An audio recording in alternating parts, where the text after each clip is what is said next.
بسم الله الرحمن الرحیم.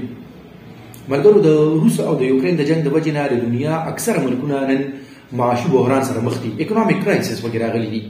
او زمونږ د ملک پاکستان خو داسې دی چې هغه خو د دیوالي کېدو خبرې کېږي. نو که چېرې د دیوالي کېدو نه بچ کېږي نو دا به هم لکه زمونږ دپاره یو غټه خبره وي. اوس په دې وخت کې دا یو کوېسچن پیدا کېږي چې افغانستان چې طالبانو پکې د تېرو 1.5 کال نه حکومت کوي، نو طالبان افغانستان څنګه چلوي؟ چې افغانستان ته خو یو چې په عالمي مارکیټ کې کومه مهنګایي ده هغه د خپل طرفه ده، خو ورسره چې څنګه پاکستان کې سیلاب تېر کال راغلی و داسې افغانستان کې هم راغلی او د ټولو نه غټه خبره دا ده چې امریکې چې کوم 910 ارب ډالر د افغانستان د زر مبادله ذخایرونه هغه امریکې په خپله قبضه کې اخیستي دي او فریز کړي دي، منجمد کړي دي او افغانستان له نه ورکوي. مونږ ته دا هم پته ده چې د حامد کرزي او د اشرف غني په دور کې به د افغانستان اکانومي چلیدا په بیروني امداد باندې. هغه بیروني امداد هم بند شوی دی چې د دنیا یو ملک هم افغانستان نه دی تسلیم کړی او بیروني سرمایه کاري هم انتهایي کمه ده، په نشت باندې حساب ده. اوس په دې ټول حال کې چې د افغانستان تر چار چاپېره نه داسې حال دی، نو طالبانو ذرایع آمدن څه دي؟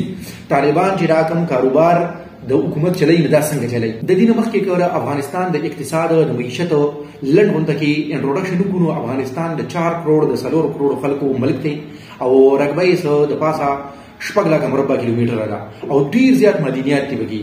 جغرافیکل امپورټنس خو دومره سیوا دی چې ورته د ایشیا زړه ویل شي. دی افغانستان کې د نیمه نه سیوا آبادی نن غذایی بحران سره مخ ده. لکه مطلب دا چې نور کوم بیسیک نیډز اف لایف دي هغه په خپل ځای باندې بریک دی. هغه چې کوم خوراک دی چې خوراک نه بغیر خوړو کېږي نه، هغه هم د نیمه نه سیوا خلک چې دي هغه صرف خوراک بریاریان دي. بشمیره خلکو په هغې کې خصوصا چې کوم زنانه دي هغوی خپل روزګارونه بایللي دي او ډېر مالي مشکلاتو سره مخ دي. افغانستان د ایشیا د ټولو نه غریب ملک دی او په دنیا کې په رومبو لسو غریبانانو ملکونو کې راځي، ځکه چې د دوی فی کس آمدني د 500 ډالر نه هم کمه ده. اوس د طالبانو ذرایع آمدنه خبره چې کوو نو په هغې کې د ټولو نه غټه سورس اف انکم د طالبانو چې دی نه هغه ټیکس آمدني ده او د دا وایي تقریبا 2 ارب ډالر ده او په دې کې د ټولو نه سیوا لکه 70% پورې چې دا نه ده کسټم ډیوټي ده، امپورټ او ایکسپورټ باندې چې کوم فارن ټریډ باندې چې کوم ټیکس. نو او د طالبانو چې کله حکومت په قبضه کې اخیستی دی نه د دوی د افغانستان دا ټول سرحدات چې کوم دي ټولو ملکونو سره په دې باندې د دوی کنټرول د تېرو حکومتونو مقابله کې ډېر مستحکم دی. نو چې کله ډېر مستحکم دی نو د دې د وجې نه دوی کسټم ډیوټي ډېر راغونډوي. دویمه د کسب چې دا کوم ټیکس آمدني ده نو د تېرو حکومتونو په مقابله کې که اشرف غني حکومت او حامد کرزي حکومت او د هغې مقابله کې په افغانستان کې کرپشن هم کم دی. نو چې کرپشن کم دی نو د هغې د وجې نه هم چې کوم آمدني لکه راځي نو هغه کم از کم هغه د خلکو جیبونو ته د بدله نه هغه اوس نه ځي. دویمه چې ورسره کومه غټه ده هغه د کویله. افغانستان کې ډېر زیات مدنیات دي خو کویله پکې یو داسې ده چې د دې دا په ډېر مقدار کې راوباسلی شي.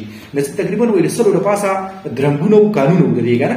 اوس هغه کې د طالبانو په 1.5 کال کې 80 وایي نور سیوا شوي دي او یومیه پیداوار د دې 10,000 ټن دی او د کویلي په برآمداتو کې چې د ټولو نه زیات پاکستان ته برآمد کېږي هغې کې 90% انکریز راغلی دی د دې دور کې.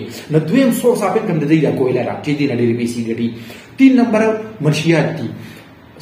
څه کوم د دوحه په معاهده کې طالبانو امریکې سره دا لیکل کړي چې افیون کاشت چې دی نه دا به بالکل بندوي، خو بیا هم په مکمل توګه باندې دا د افیون د کاشت چې دی دا بند شوی نه دی.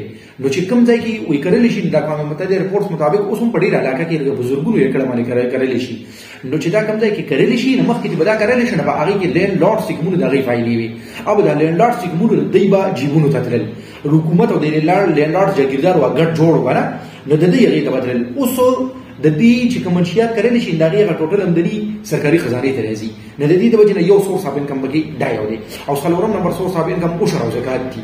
عشر او زکات طالبانو یو پوره نظام جوړ کړی دی چې کوم په فصل کې هغه زکات چې عشر ورته ویلی شي او چې کوم په پیسو کې دی هغه 2.5% سره زکات نه په یو ترتیب سره کټ کوي د مالدارو نه په خپلو په د خپل د حکومت د آمدنۍ نه او هغه د سرکار په خزانه کې جمع کوي. د دې وجې نه څه کوم په افغانستان کې 1900 غذایی بحران سره مخ دی، ډېر کرایسس دي.